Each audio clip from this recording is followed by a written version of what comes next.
Welcome to Voice Daily Finance, the most important news personalized for you every day. Supported by Voice.com. Coming up on the show today, we're tracking a fire sale in the global bond market where even Japan's 30-year bond yield has hit 3.28%, even as a favourable court ruling sends Alphabet and Apple shares soaring. Then we'll cover Venezuela's stunning pivot to the stablecoin USDT as its state-run oil company PDVSA uses crypto to bypass severe US sanctions. And finally, we'll dig into why there are only 2 public charging sites for electric trucks in the entire UK and how the 79 pence per kilowatt hour cost is sparking an industry crisis. Gold just smashed an all-time record, racing past $3,500 an ounce. You know, in moments like this, investors are desperately looking for a safe place to put their money, and gold has been that place for centuries. You might be wondering, what about so-called digital gold, like Bitcoin? Well, the flight to physical gold is all about trust and stability. Research shows Bitcoin's price is incredibly volatile and often moves in the same direction as risky stocks. For example, during the market panic in March 2020, Bitcoin's price fell over 40%, while gold only dipped slightly before rebounding. When the foundation feels shaky, investors want something tangible, something with a long history of holding its value, and right now, that's gold.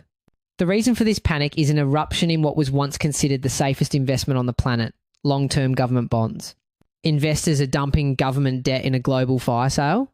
And a huge part of what's making this fire sale so fast and so ferocious is the rise of algorithmic and high-frequency trading. These are computer systems that can react to news and market signals in microseconds far faster than any human. When these algorithms detect rising fear or instability, they can start selling bonds automatically, which then triggers other algorithms to sell, creating a massive domino effect. This isn't just a few worried traders. It's a digital herd thundering for the exits, which can turn a small market dip into a full-blown crash before most people have even finished reading the headlines. Japan's 30-year bond yield just hit an unprecedented 3.28%. In the United Kingdom, borrowing costs surged to a post-1998 high, and Germany's 30-year yield is hovering near a 14-year peak. This isn't just a tremor, it's a coordinated global signal of no confidence. So what's the trigger? The CEO of Deutsche Bank put it bluntly, stating, "The economic reforms needed to really cover increasing debt are lacking, and the capital market sees that." He warns the trend could continue if political instability gets worse. The fear is that major governments can no longer sustain their own debt. But here's where the story gets twisted. While the bond market is flashing red alerts, some on Wall Street are celebrating. Shares of Alphabet skyrocketed around 9% after a favourable antitrust ruling, pulling Apple up with it. And that favourable ruling is a massive deal. The court essentially allowed Google to continue paying Apple billions of dollars to be the default search engine on iPhones and other devices. To give you a sense of scale, in 2022 alone, that payment was around $20 billion. This single deal makes up a huge chunk of Apple's highly profitable services revenue. By allowing this relationship to continue, the court removed a gigantic cloud of uncertainty hanging over 2 of the world's biggest companies, and investors responded by flooding into their stocks. The S&P 500 and NASDAQ both posted gains, seemingly ignoring the chaos. This creates a massive disconnect. The bond market, often called the smart money, is screaming that the financial foundation is cracking. Meanwhile, the stock market is chasing a tech rally. This all begs the question, who is right? Is the bond market sending a dire warning that equity investors are ignoring? The global financial system is holding its breath. Remember that all markets are subject to volatility, and this is not investment advice.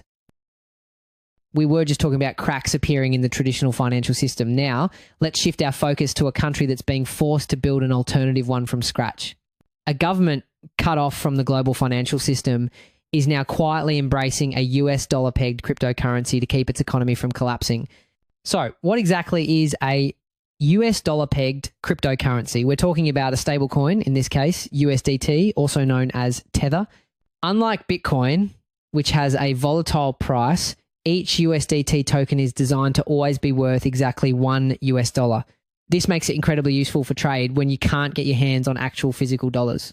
This is the developing story in Venezuela, where severe US sanctions have choked off the supply of physical US dollars needed for trade. Oil revenues are down, And even a restricted license for the oil giant Chevron comes with a crippling catch. The license blocks direct payments to the government, further tightening the economic vice. In response, a stunning pivot is underway. The Venezuelan government is now allowing the use of USDT in private sector currency exchanges. What's crucial to understand is that this isn't the Wild West of crypto. To participate, businesses must use a digital wallet that is specifically approved by the authorities. What this likely means is that these are custodial wallets, giving the government a direct line of sight and control over these funds. It's a centralized, state-monitored crypto system, which is the exact opposite of the decentralized freedom many people associate with cryptocurrency. This isn't a small-time workaround. A local analyst firm, EcoAnalytica, estimates that in July alone, a staggering $119 million in cryptocurrencies were sold to the private sector. And the story goes deeper. The state-run oil company PDVSA has been increasing its use of digital currencies, moving sales directly to USDT. The strategic maneuver here is to mitigate the huge risk of having its funds frozen in foreign bank accounts. By settling sales in USDT, they can bypass the traditional banking system that is subject to sanctions. This is a strategic maneuver to keep the economy functioning, allowing businesses to pay for imports and keep basic goods on the shelves. As one business person on the ground put it, when one operation closes, others open. This crypto lifeline is becoming critical. Venezuela's central bank injected 14% less foreign currency into the market this year compared to last. The squeeze is real. A top government official recently acknowledged the country was implementing non-traditional mechanisms in its exchange market, a clear, if cryptic, nod to this new reality. This situation raises a critical question. As digital currencies become a tool to bypass traditional financial sanctions, are we witnessing the blueprint for a new kind of economic warfare? The answer seems to be yes, because this isn't just happening in Venezuela. Other sanctioned nations are watching and learning. Russia has legalized crypto for international payments, reportedly facilitating billions in trade. Iran has used Bitcoin mining to fund imports. This strategy is spreading. And how will global powers respond when their primary leverage can be sidestepped with a crypto wallet? This is significant because it could force a fundamental shift in sanction strategy. Instead of just targeting countries, the US might start targeting the crypto infrastructure itself, the stablecoin issuers. And this puts a company like Tether in an impossible position. They have the technical ability to freeze USDT on specific addresses, and they've done it before. But they are also reluctant to act without a direct order from law enforcement. This creates a high-stakes cat-and-mouse game between governments and the crypto companies caught in the middle.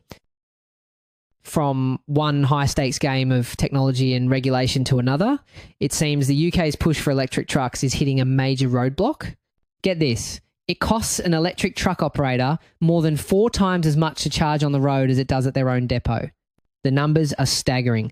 At a private depot, the price is 17 pence per kilowatt hour, but at one of the few public charging sites, that price explodes to 79 pence. Now, that price gap isn't just random price gouging.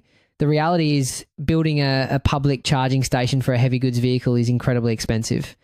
The high-powered megawatt chargers needed can cost over $100,000 each, and that's before the enormous cost of upgrading the grid connection to even handle that much power. Those high upfront costs are passed directly onto the driver at the plug, but that's not the whole picture. What really brought this to a head was the next development, the shocking lack of infrastructure. Across the entire United Kingdom, there are just 2 operational public charging facilities for heavy goods vehicles. Only 2. This creates a massive roadblock for an industry where an electric truck's range is already just 200 miles, a fraction of the 1,500 miles a diesel truck can cover on a single tank. It's a reality that has industry leaders speaking out. The managing director of one major transport firm, Chris Welch, calls the combination of scarce infrastructure and high prices a very hard equation to crack. This hard equation is threatening to create a 2-tier trucking industry. We're seeing large, well-capitalized companies that can afford to build their own private charging depots and buy fleets of new electric trucks. They get the cost savings and dominate the profitable short-haul routes. But smaller owner-operators, they're stuck. They can't afford the high public charging prices or the initial truck cost, potentially leaving them with aging diesel trucks for the long-haul routes that nobody else wants. This isn't just a tech problem, it's an economic divide in the making. The stakes couldn't be higher. as the UK and EU push towards a 2040 deadline for all new heavy goods vehicles to be electric. Yet the upfront cost for a single electric truck today is already 2 to 3 times more than for a diesel one. Interestingly enough, there is a fascinating twist to this cost problem that could change everything. Experts are working on a plan for the end of life of these massive truck batteries. Instead of being thrown away, they can be repurposed for grid-scale energy storage. Imagine a power station made of old truck batteries. This creates a second life revenue stream, and the value of that second life could be used to make the electric trucks themselves more affordable up front. It's a brilliant idea that tackles both the cost and waste problems at the same time. However, if you zoom out, you'll see another layer of the problem at play. A stunning report from Transport and Environment reveals that almost half of all trucks in major European economies could be electrified right now using depot charging alone as they travel short enough distances. The core conflict isn't just about the vehicles. It's a battle between private capability and public failure. So what's the real end game here? Even if thousands of new chargers are built, the next challenge is even bigger. A Europe-wide study concludes that national grid extension plans are already underestimating the future demand from electric trucks. To truly grasp the scale of the challenge, you have to understand the grid itself. Think about this. A single electric semi-truck can consume 7 times more electricity in a day than a typical home. Now multiply that by thousands of trucks. Just one new substation to support a charging hub can cost anywhere from $4 million to $35 million and take years to build. So when that study says the grid plans are underestimating demand, it's a massive understatement. We're talking about a potential $1 trillion bottleneck for the entire country. The silent revolution on our highways is facing a very loud problem. That's it for today on Voice Daily Finance. Follow, share, and stay tuned for daily updates coming your way tomorrow.